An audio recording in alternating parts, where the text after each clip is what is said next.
안녕하세요, 마르쿠스입니다. 이번 주 특집은 지난주에 얘기했던 것처럼 수학 공부를 효율적으로 하는 방법에 대한 특집을 마련했어요.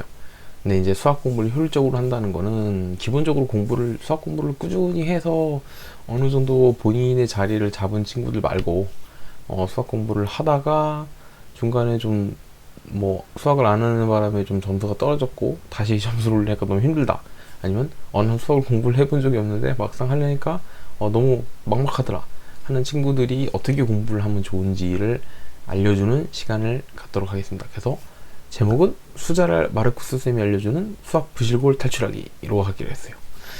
그래서 하나씩 보면서 어떻게 수학 공부를 하면은 좀 더 효율적으로, 그리고 지금 쫓아가기 힘든 수학 과정을 어떻게 잘 쫓아갈 수 있을지를 한번 알아보도록 할게요. 자, 첫 번째 장은 이렇게 하면 수학 장인 된다. 수학 장인이라 그러니까 그런데 사실 장인이라기보다는 그쵸, 지금 하고 있는 수학을 쭉 어떻게 따라갈 거냐. 근데 첫 번째 1번부터 보면은 1번은 당신이 수포자가 된 이유, 그죠? 수포자라는 말을 많이 쓰죠, 수학 포기한 사람. 근데 이제 수포자가 된 이유에 대해서 한번 생각을 해보는 거예요. 나는 왜 수포자가 됐는가? 나는 왜 수학을 따라갈 수가 없는가? 일단은 본인 자신을 알아야 거기에 대해서 뭔가 이제 처방을 할 수 있겠죠.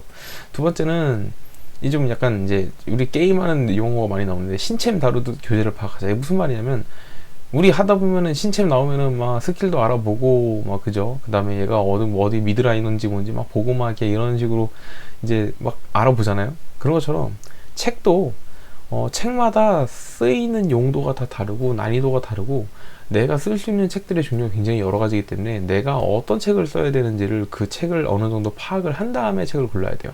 우리가 책 고를 때 그냥 아무렇게나 이렇게 나 얘가 마음에 드니까 찍었어 했는데 나는 탑을 한 번도 안 해봤는데 탑이네 막 이러면, 그죠? 안 되겠죠. 그래서 책도 나한테 맞는 책을 고르는 방법, 책이 어떤 종류의 책이 있는지부터 알아보는 방법을 때 얘기를 할 거고, 3번에서는 수학 리플레이는 왜 안 봐? 우리 하다 보면은 이제 리플레이 많이 보죠. 내가 플레이를 했는데 어떻게 하다 보니까 말렸다, 아니면 하다 보니까 내가 실수했다, 그러면 리플레이 보면서 이 타이밍에 내가 이렇게 했으면 안 되는 건데, 또는 이 타이밍에 이렇게 했으면 더 좋았을 텐데, 그런 식으로 리플레이 보면서 우리 공부하는 것처럼 수학도 리플레이를 봐야 돼요.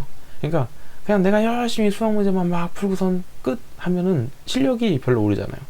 내가 풀었던 문제를 다시 갖다 놓고 문제집을 펴서 내가 틀렸던 문제들 다시 확인하고, 틀렸다고 고친 문제들도 확인하고, 몰라서 못 풀었던 문제들, 그래서 그 풀이를 다시 공부했던 문제들을 다 해가지고 내가 이미 풀었던 문제들 중에 내가 어려워했던 것 또는 내가 몰랐던 것, 이런 것들을 잘 다시 공부해가지고 내 것으로 만들면 실력이 쑥쑥쑥쑥 올라가요.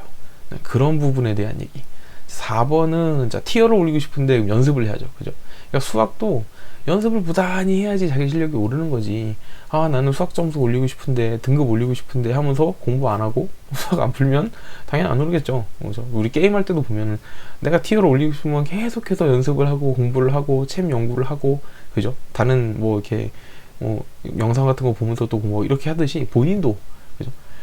이런 거를 연습을 하거나 할 때는 아무렇지나 아무 생각 없이 그냥 아무 버튼이나만 누르는 게 아니고, 보고선 어느 타이밍에 어떻게 움직여야 될지 우리가 생각하고 움직이잖아요. 그런 것처럼 수학도 문제를 갖다 놓고 그냥 아무 생각 없이 그냥 들이대가지고 문제를 푸는 게 아니고, 이 문제는 어떻게 풀어야 되는지도 한번 생각해보고, 이런 식으로 문제를 풀 때도 그냥 문제를 막 풀기 전에 무슨 문제를 곰곰이 보고 어떻게 풀어야 될지, 또는 내가 이걸 풀기 위해서 뭘 써먹을 수 있을지 같은 거를 고민을 해보고 움직여야 돼요. 그래서 뭔가 연습을 할 때처럼, 게임 연습할 때처럼 수학도 컨트롤 하듯이, 그죠? 뭔가 버튼 누르기 전에 생각하고 움직이잖아요. 그것처럼 수학도 문제 풀기 전에 어떻게 풀어야 할지 생각하고 움직이자. 그런 느낌으로 이제 챕터를 정했고, 그래서 4개의 챕터로 설명을 할 거예요. 자, 다음으로 넘어가면은, 어느 날 눈 떠보니 수포자였다. 아니죠, 그죠? 그러니까 학생들이 그런 말 해요. 선생님, 저는 하다 보니까 어느 날 보니까 수학이 너무 어렵더라고요. 점수가 안 나오고 이제 더 이상 어떻게 안 되겠더라고요. 어느 날 갑자기 수포자가 되는 건 아니죠. 수학이라는 과목 자체가 공부를 하면 할수록 선형적으로 쭉 내가 하는 것만큼 실력이 올라가고 점수가 올라가는 과목이 아니에요.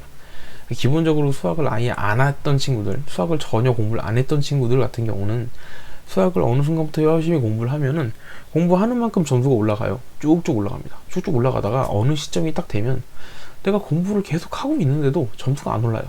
또는 공부를 계속 하고 있는데 등급이 안 올라. 그러면 이제 학생들이 그러죠. 왜 나는 공부를 해도 점수가 안 오르지? 수학이라는 과목이 좀 그런 특성이 있는데, 어느 날 내가 하루 이틀 수학 공부 안 했다고 수학 점수 확 떨어지지 않아요. 수학을 일주일 공부 안 했다. 수학 점수 확 안 떨어져요. 근데 그만큼 내가 일주일, 한 달 공부를 했다. 점수 안 올라요. 이게 무슨 말이냐면, 수학은 마치 그 돌솥밥에 밥 짓는 거랑 비슷해요. 그러니까 뭉근하게 시간이 돼서, 충분히 시간이 돼서 데워져야지 이게 끓고, 또 이게 식는데 한참 걸려요.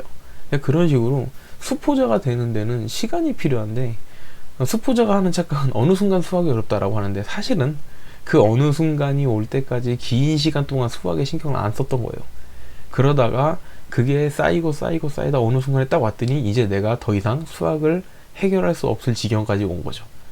그렇기 때문에 긴 시간 방치하다 보면은 수학 점수가 떨어지고 실력이 떨어지다 보니까 수학을 못 접하게 됐어요. 이렇게 되는 게 정답이에요. 그래서 오늘은 수포자 탈출 플랜을 가지고 수학 등급을 올린다, 이거를 목표로 설명을 하겠습니다. 자, 넘어가면, 자, 챔 픽하드, 책을 픽하는 거예요. 그렇죠? 그러니까 우리가 챔을 픽할 때 이게 미드인지 탑인지 보신지 정글인지 막 이런 거를 보고선 픽을 하잖아요. 최소한 그 정도는 알고 픽을 하죠. 책도 마찬가지로 책의 용도가 다 달라요. 그죠? 아마 학생들 다 아는 얘기일 거예요. 자, 부실고리 랜덤 픽하면 뭐다? 트롤. 그죠? 랜덤 픽하면 안 되겠죠? 본인이 뭐 진짜 엄청나게 잘하면 모르겠는데, 보통 대부분 우리 같은 사람이니까 좀 그런데, 랜덤 픽하면 안 되죠. 책을 랜덤 픽하면 안 돼요. 친구가 야, 이 책 좋대, 뭐 사고, 선생님이 야, 이 책 좋아, 사고, 이러면 안 돼요. 이게 나한테 맞는 책인지는 확인은 해봐야지. 그래서 책을 구별하는 방법을 한번 볼 거예요. 자, 첫 번째는, 자, 개념서가 있고 유형서가 있고 심화서가 있어요. 그죠? 자, 개념서, 유형서, 심화서 다 알 거예요. 그죠? 개념서, 개념이 들어있는 책이죠. 유형서, 유형 문제 있는 책이요. 심화서, 어려운 문제 책이죠. 자, 구별해서 봐야 되는데, 일단은 이 개념서, 유형서, 심화서를 구별할 때 이거를 난이도로 생각하고 구별을 하면 안 돼요. 개념서는 쉬워요. 유형서는 어려워요. 유형서는 좀 중간, 심화서는 어려워요. 이게 아니에요. 그렇게 생각을 할 수도 있는데, 개념서는 말 그대로 내가 이 단원 또는 이 과정을 처음 공부를 할 때, 또는 공부를 했긴 했지만 뭔가 아직 내가 완벽히 이해를 못한 것 같아. 그래서 책을 좀 더 봐야 될 것 같아. 그럴 때 사는 게 개념서.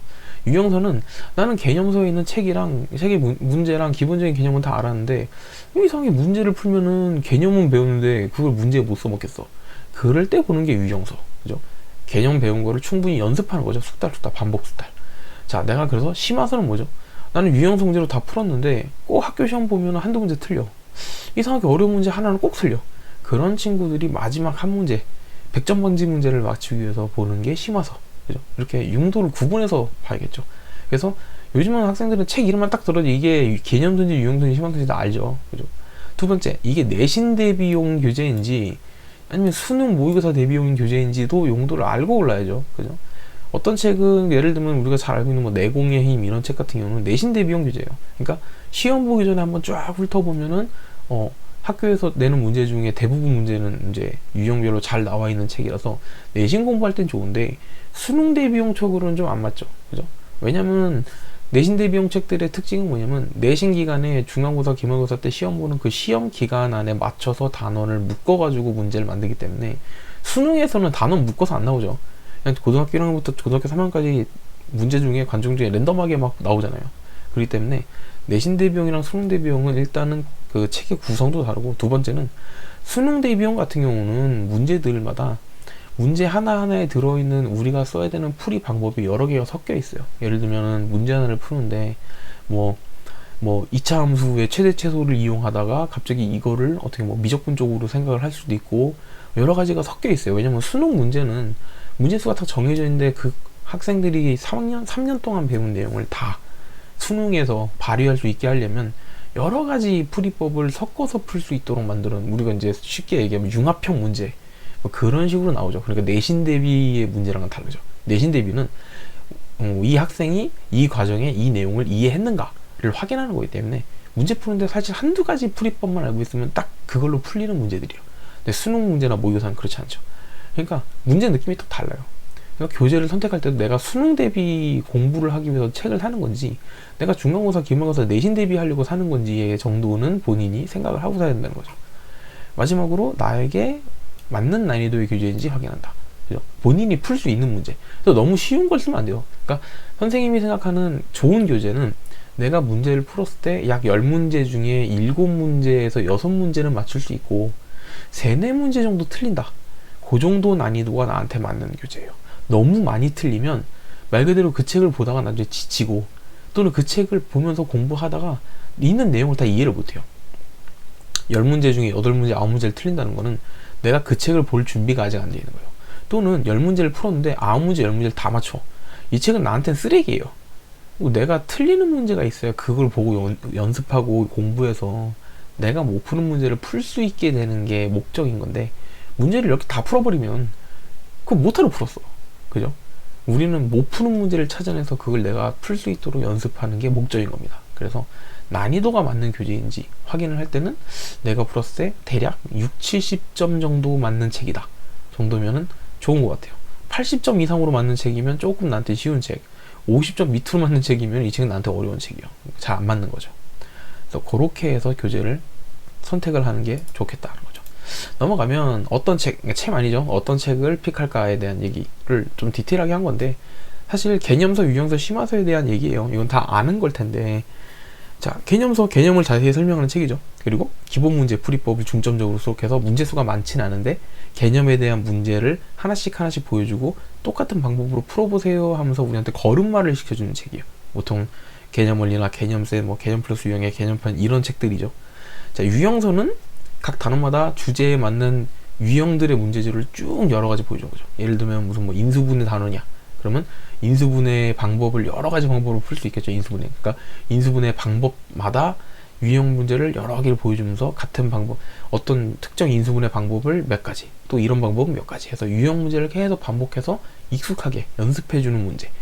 보통 내신을 생각해서 하는 친구들의 경우에는 개념서랑 유형서만 꼼꼼하게 봐도 뭐 학교 시험에서 뭐 1등급만 봤다 이런 건 아니지만, 뭐 수포자의 입장에서 봤을 때는 개념서와 유형서를 탄탄하게 보는 것만으로도 일단 어느 정도 학교 진도나 학교의 수업은 따라갈 수 있어요. 그래서 본인이 좀 수포자다, 아, 나는 수학이 너무 어렵다 라고 한다면 개념서, 유형서까지만 확실하게 본다는 생각을 하고, 심화서는 일단은 본인이 유형서까지 충분히 다룰 수 있는 능력이 됐을 때 심화서를 선택을 하고, 그 전까지는 내가 유형서까지 완벽하게 공부를 한다 라고 생각을 하는 게 딱 좋은 것 같아요. 자, 심화서는 유형 문제의 틀을 벗어나서 좀 어려운 문제, 우리가 어려운 문제라고 하는데 사실은 유형서의 특징은 그거죠. 어떤 단원에서 특정 지식을 가지고 풀 수 있는 문제의 유형들을 갖다 놓고 반복 숙달을 하는데 풀이법이 정해져 있어요, 대부분.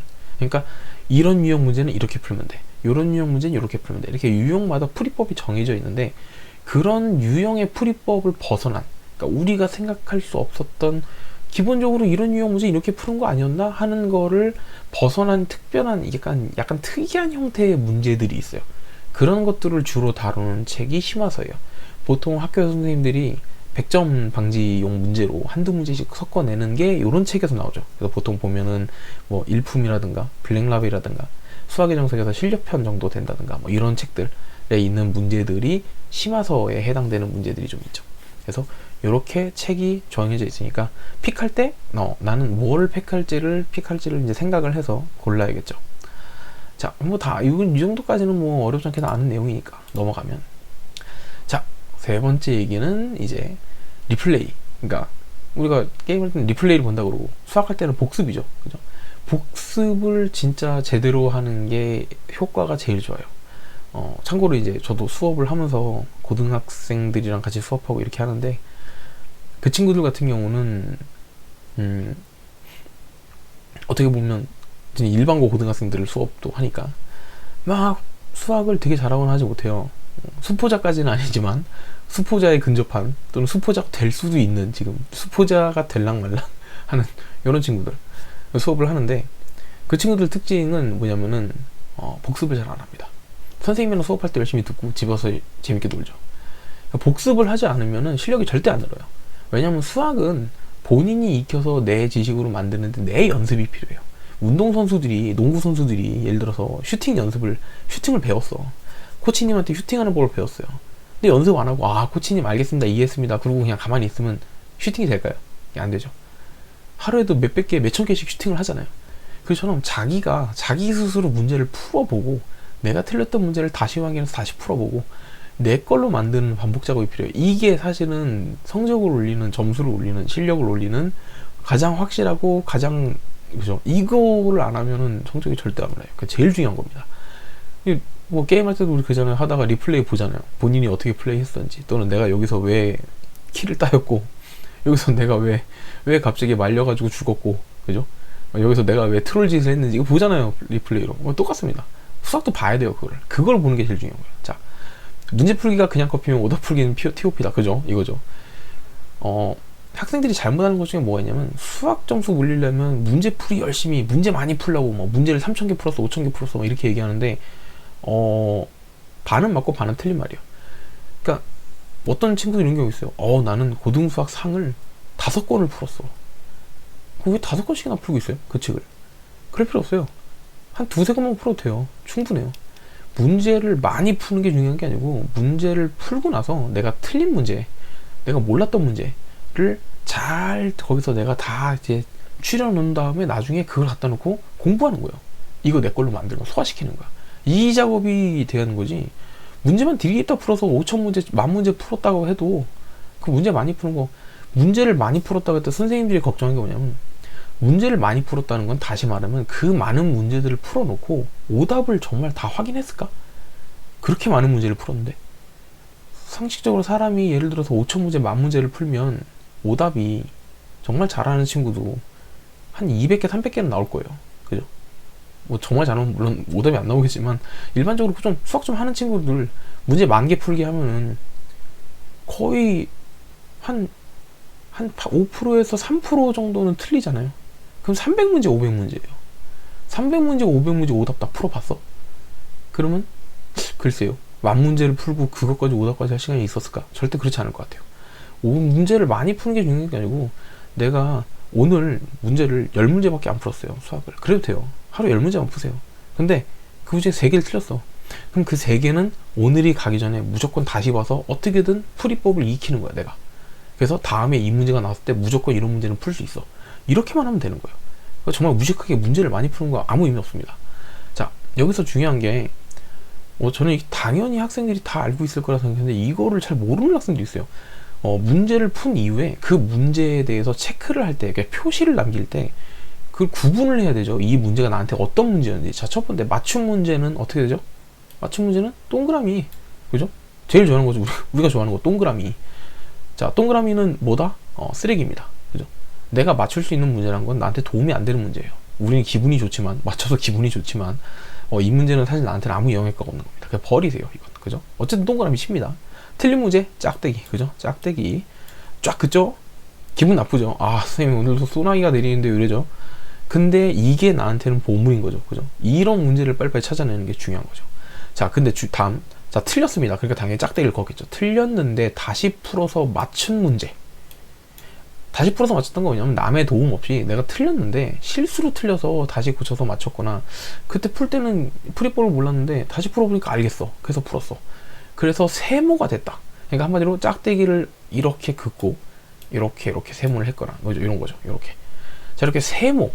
틀렸는데 내 스스로 나의 힘만으로 그냥 다시 풀어냈다 하면 세모입니다. 이게 본인이 정하는 거예요.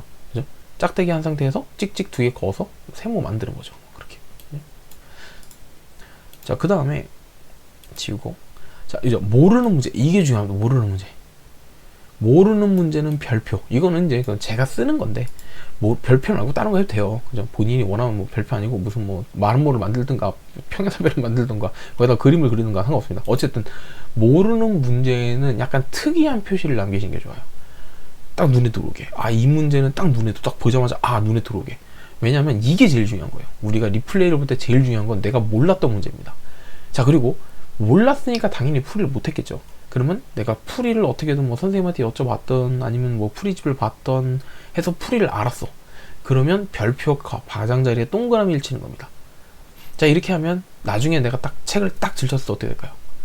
자, 내가 다 풀어서 채점을 다 하고 했던 책을 다시 딱 들춰봤을 때 첫 번째, 동그라미 문제는 다 버린다. 이거는 신경 쓸 필요 없습니다. 두 번째, 짝대기가 거의 있네. 근데 짝대기가 거의 있는데 세모가 안 돼 있어. 이건 뭐죠? 내가 안 고친 거예요. 그죠? 이제 무슨 말이냐면 짝대기를 걷는데 내가 고쳐서 맞췄으면 세모가 됐을 거예요. 근데 짝대기가 거의 있는데 다시 풀려고 왔는데 풀이법을 모르겠어. 틀렸는데. 그럼 어떻게 해요? 별표로 바꿨겠죠? 그 짝대기를. 이 짝대기 있는 걸 이렇게 해서 별표로 만들었겠죠? 근데 그냥 짝대기만 거기 있던 거 뭐예요? 틀렸는데 내가 안 본 겁니다. 그건. 그럼 어떻게 해요? 봐야죠. 그걸 다시. 풀어봐야지. 풀어보고 모르겠는데? 그러면 별표. 맞췄어. 세모라고 바꿔야죠. 자, 세 번째. 자, 짝대기인 줄 알았는데 보니까 세모네? 이건 뭐예요? 내가 다시 풀어서 스스로 본인 힘으로 푼 겁니다.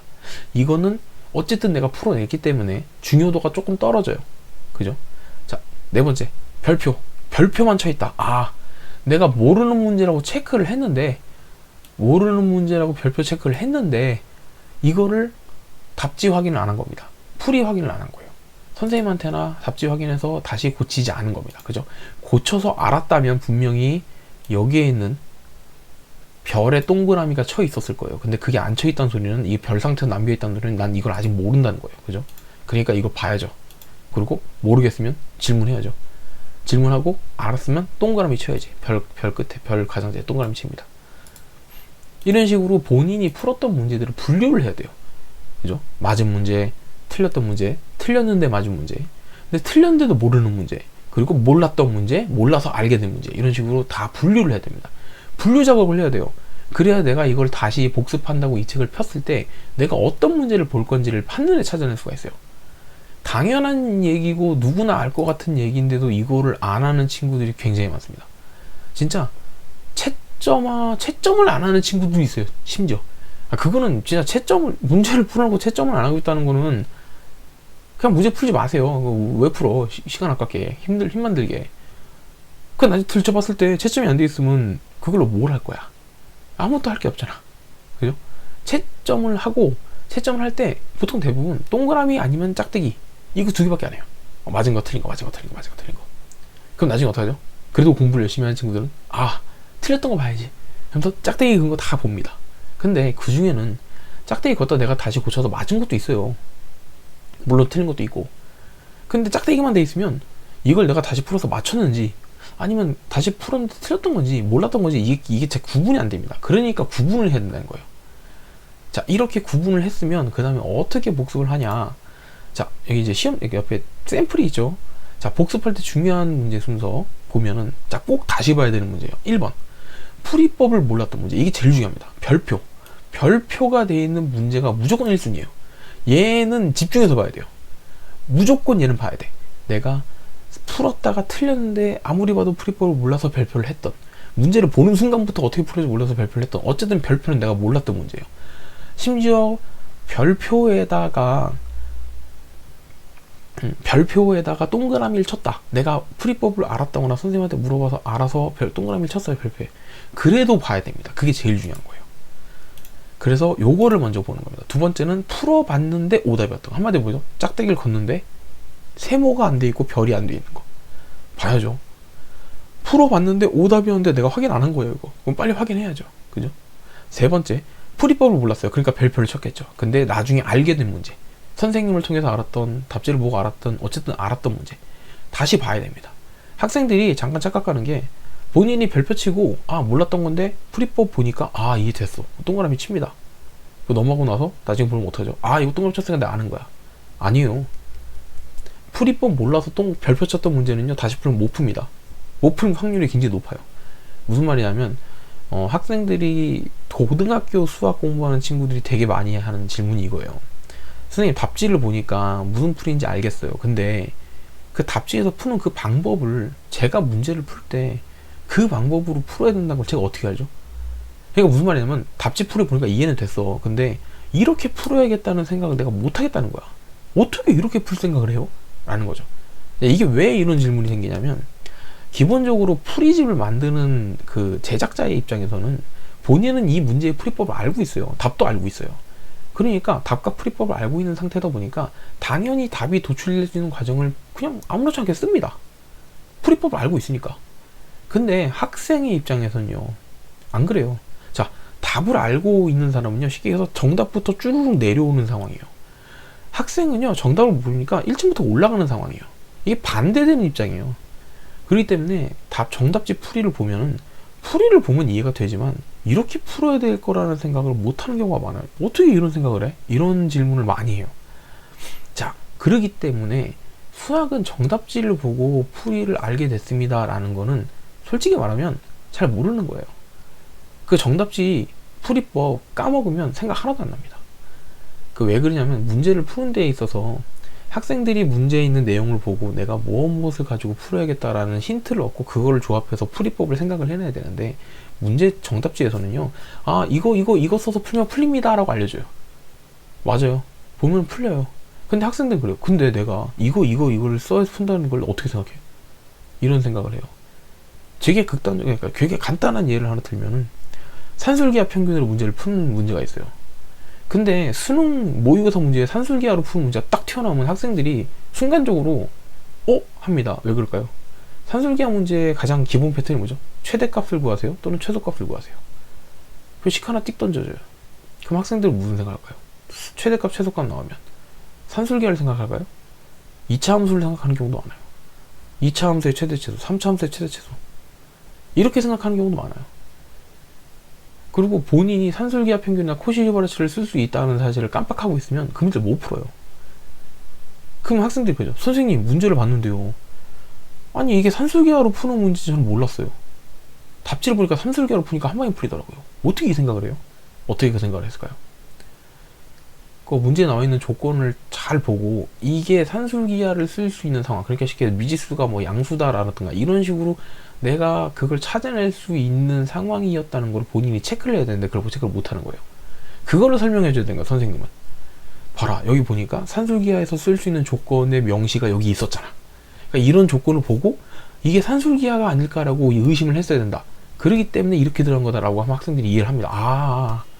산술기하였네. 근데 그냥 여러분 산술기하면 풀려요? 이러면 여기서 산술기하 쓸 생각을 어떻게 해? 이런 반응이 나와요.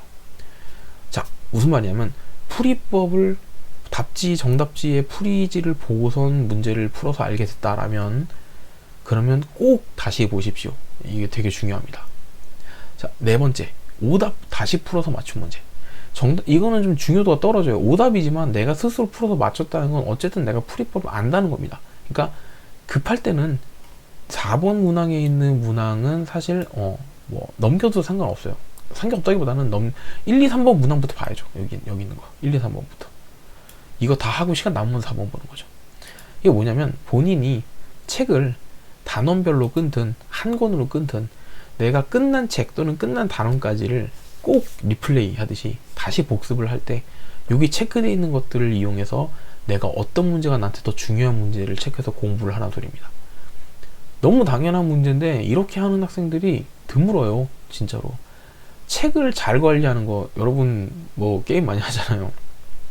본인이 어떤 특정 챔피언의 본인이 이제 뭐 장인이다 소리 들으려면 그 캐릭터, 그 챔피언의 스킬부터 어디 라인에서 어느 순간에 어떻게 해야 되며, 그죠? 아이템은 어떻게 태클을 타야 되고, 그죠? 그 다음에 이 순간에 상대 챔이 모면은 나는 어떻게 움직여야 되고, 상대 챔이 이렇게 있으면 갑자기 갱이 들어오면 나는 어떻게 해야 돼? 이거 다 알잖아요? 본인이 장인급이면 내가 그 챔으로 하면서 게임을 할 때 나타날 수 있는 모든 상황을 다 알아요. 그죠? 다 이해하고 다 알고 있다고. 어떤 상황에 갑자기 뭔가 탁 튀어나왔을 때, 갑자기 정글이 확 튀어나왔어. 갱을 하러. 그러면 본능적으로 사람이 이 상황에 내가 여기서 빠질지 아니면 맞디를 할지 생각을 하죠. 생각할 것도 없죠. 바로 본능적으로 손이 움직이죠. 이거는 똑같아요. 수학도 내가 그 정도로 딱 보자마자 바로바로 풀이가 쭉 나와서 풀 수 있을 정도가 되려면은 그 챔을 계속 반복해서 계속 문제 보고 QEW 막 이를 막 계속 눌러보고 해보고 하는 것처럼, 수학도 많이 해보고 틀린 문제 또 보고 반복해서 보고 하는 사람들이 엄청 잘합니다. 장인 소리 들으려면 그 정도 본인이 노력을 해야 되는 거예요. 그죠? 근데 무식하게 문제 풀려고 노력하지 말고 뭔가 체계가 잡혀서 딱딱딱 내가 이렇게 정리해서 이렇게 공부하는 방법을 딱 가지고 있으면은 거기에 대해서 본인이 노력은 해야 되니까 힘들긴 하겠지만 그냥 무식하게 문제만 디립다 푸는 것보다는 훨씬 효율적이란 거죠. 자, 그래서 복습하는 방법, 그리고 복습할 때 어떤 문제가 중요한 문제인지를 체크하는 방법에 대한 얘기예요. 그래서 아까 전에 얘기했던 문제 분류, 그렇죠? 내가 풀었던 문제의 분류, 그 다음에 있는 그 분류한 것들을 어떤 것이 더 중요할까, 뭘 먼저 볼 건지, 이런 거. 그래서 내가 풀었던 책들의 모든 문제들을 다 분류해서 그것들 중에 틀렸던 문제나 이렇게 중요한 문제들은 다시 복습을 해서 내가 알게 됐다. 그러면 한 발 한 발 한 발 장인에 가까워지는 겁니다. 자, 넘어가면은, 자, 수학 승급을 노린다면 어떻게 해야 되냐? 전략을 세우세요. 그러니까 무슨 말이냐면, 정말 아까 얘기했던, 그냥 무식하게 그냥 무슨 뭐 들이대지 말고 생각하고 행동을 해야죠. 그죠? 하다못해 내가 Q 한 번 누를 때도 생각하고 누르잖아요. 그런 것처럼 생각하고 눌러야 됩니다. 첫 번째는요, 교재 선택. 내가 교재를, 자, 책을 사러 가요. 예를 들어 엄마가 뭐 공부 좀 하라 그랬던, 아니면 내가 생각해 공부를 해야 될 것 같아. 그래서, 나는 수포자인데 수학으로 공부를 해야겠는데, 책 사자. 그래서 서점에 갑니다. 또는 인터넷 서점을 뒤져요. 그럼 뭐부터 찾죠? 베스트셀러. 제일 많이 팔린 책. 보통 그러잖아요. 그죠? 딱 극단적으로 센 수학. 그죠? 고등학생들 중에 센 수학 없는 친구 없겠죠? 거의. 센 수학 봅니다. 센 수학이 나한테 맞을까요? 맞을 수도 있죠. 근데 제 생각엔 학생이 수포자급이라니까 좀 너무 그런데 수포자가 될 정도로 수학이 좀 어렵다, 나는 이런 친구라면 쉬운 교재 아니에요. 여러분, 그 교재를 고를 때는요, 교재에 있는 문제들을 빼먹지 않고 다 푸는 게 좋습니다. 가끔씩 보면은 센에서 뭐 C 스텝 빼고요, 스텝 C는 빼고 어려우니까 스텝 A는 쉬우니까 빼고, 이런 경우 있는데요. 스텝 A는 쉬우니까 빼죠. 이거는 괜찮지만 스텝 C는 어려우니까 뺄게요. 이건 저는 별로 좋아하지 않아요. 좋아하지 않는 게 아니고 그러면 안 돼요. 그 센이라는 교재를 산 이유는 거기에 있는 책들을 쭉 다 풀어서 내가 그 책에서 그러니까 그 책의 저자가 어떤 의도를 가지고 그 책을 만들었겠죠. 그 책을 완벽하게 했을 때 내가 뭔가 어느 정도 성취도가 생기는 거예요. 근데 C를 빼버리면은 쉽게 얘기해서 1보다 많은 거예요. 이러면 안 돼요. 센 C가 어려울 거면 센을 사면 안 돼요. 센 C가 어려울 것 같으면 RPM을 사. 좀 더 쉽게. RPM도 어려워? 그러면 개념 플러스 유형의 유형편을 사세요.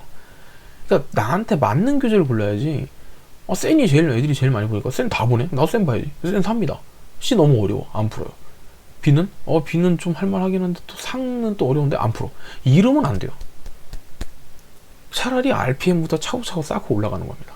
책을 샀으면 그 책을 내가 다 본다, 모든 문제를 다 풀어본다가 기본이에요, 기본. 이건. 그렇기 때문에 나한테 맞는 교재를 고른다는 거는 내가 풀 수 있는 교재, 내가 공부할 수 있는 교재를 선택하고 이거 끝나면 다음 교재, 좀 더 어려운 교재, 이렇게 간다는 겁니다. 아까도 얘기했지만 교재들도 분류가 있었죠. 개념서, 유형서 있고, 내신용 교재, 모의고사용 교재, 인터넷 찾으면 다 나와요. 그죠? 요즘에 친구한테 물어봐도 돼, 선생님한테 물어봐도 되고. 그래서 내가 공부하려는 목적, 내 실력을 감안해서 교재를 먼저 고릅니다. 이건 기본이잖아요.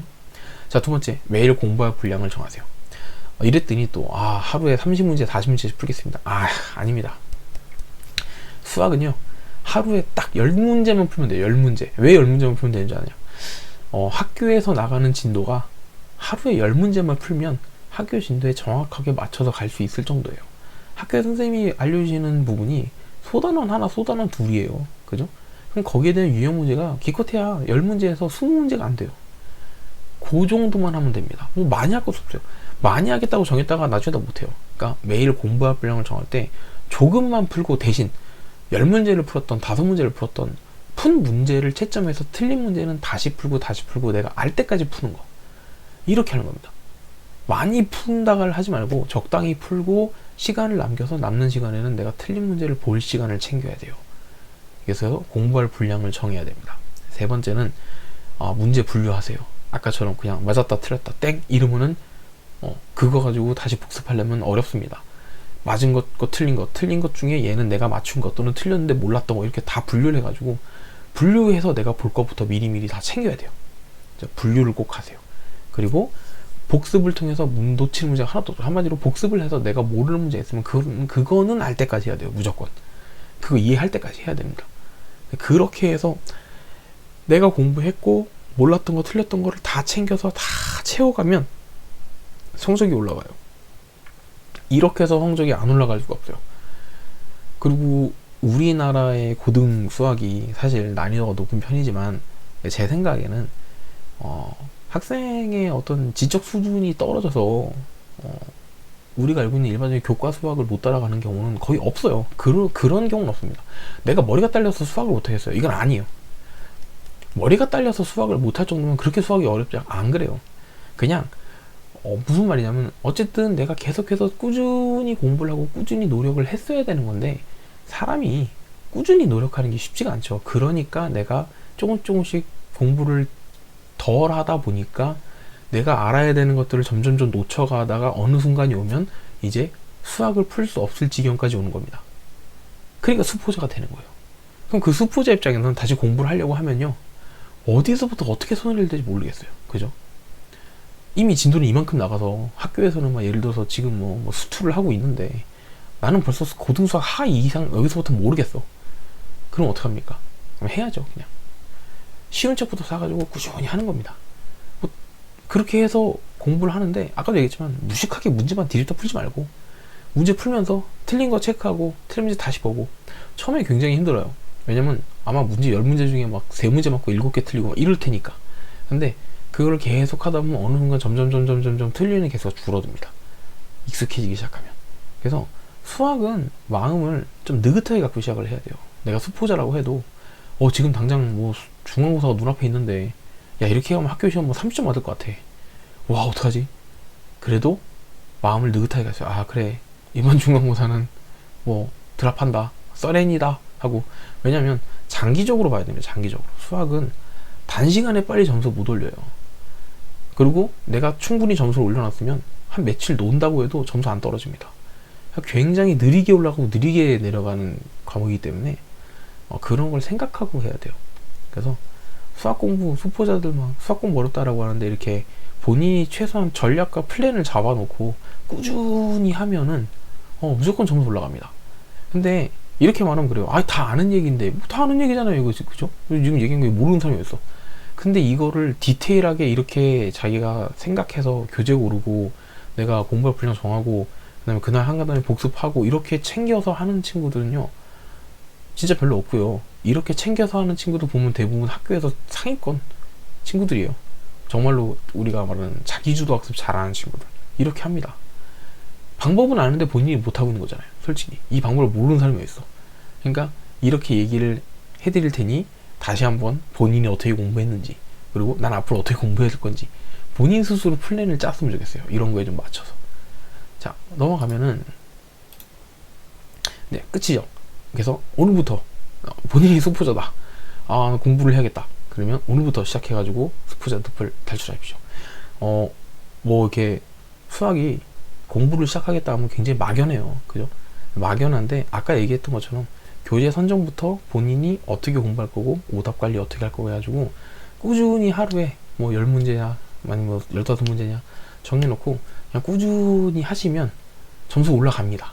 이게 제가 굉장히 많은 학생들을 통해서 이미 입증했고 저보다 더 선배였던 분들 또 그러죠. 저 본인도 저도 수학 선생이지만 저 수학 그렇게 잘하지 못했어요. 그냥 평범했어요 저희 학교에서. 근데 수학이라는 건 결국은 수학도 그렇지만 다른 것 다 그렇잖아요. 모든 것은 다 그냥 꾸준히 본인이 그냥 정말 생각 없이 하지 않고 어느 정도 플랜과 어떤 그 계획과 어떤 그 뭐라 그래야 될까?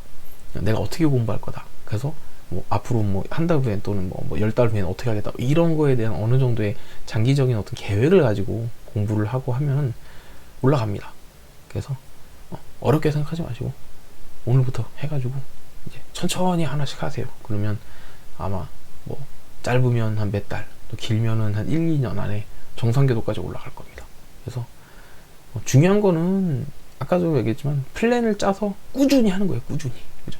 그래서 뭐 여기는 안 썼는데 제가 너무 당연한 얘기를 안 쓰긴 하는데 꾸준히 이 어떤 플랜이 됐든 본인이 만든 플랜에 대해서 꾸준히 하셔가지고 스포제 늪을 탈출하십시오. 그래서 다들 수학을 잘하는 그런 세상이 되면 참 좋겠어요. 수학을 잘하는 세상이 되면 제가 먹고 살기 힘들어지긴 하겠지만 네.